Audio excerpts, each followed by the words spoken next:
Hi everyone, welcome to Ignite Shorts number 5 for Easter week. We're getting through the story now and we're nearly at the end. I've got my bag of things to help me remember the different stories that we've looked at throughout the week, and I've got something new to add to it today. I've got a nail, a great big metal nail. It's going in my bag and it's a really significant thing to help me think about the story today. Take a look for yourself. They took a cross made of heavy wood, and they laid it on his back. "Move along!" they shouted, and they led him through the city. Some people cried when they saw him. Others cheered, but all of them followed, as he lugged that cross through the city gates and up a nearby hill. When they got to the top, they laid Jesus on the cross and nailed him to it. It hurt so much. Then they raised the cross so that everyone could see, and they left him there to die. A thief hanging next to him was afraid, but Jesus talked to him and helped him feel better. Jesus' mother was there too, standing in the crowd. So Jesus called to one of his friends, "Take care of her for me, will you, John? She's your mother now." But most of the faces in the crowd were not so kind. "You saved other people," someone laughed, "so why can't you save yourself?" Jesus knew why. It wasn't because his enemies had won.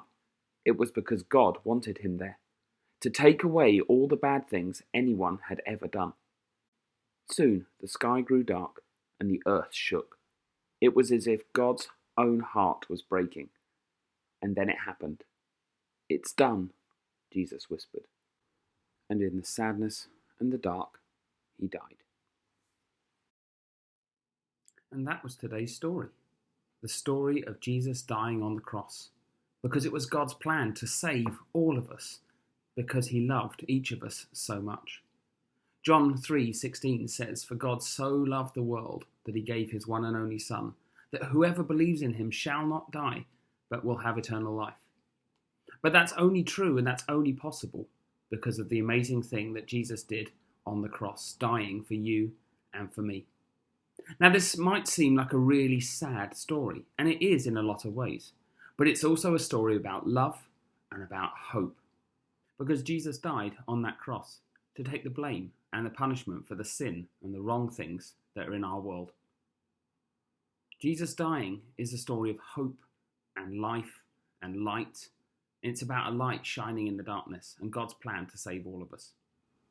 So for our activity today, we have got a craft to do. And this is to help us remember that even in the darkness, there is hope and love because of what Jesus did for us. So I have done a design, and you can either do a picture or write a word using bubble writing. And then you need to cut that out. Here's one that I've done to show you. Okay. And then we are going to go and hold those up in the sunshine outside to make some shadow pictures on the floor. So have a look at these.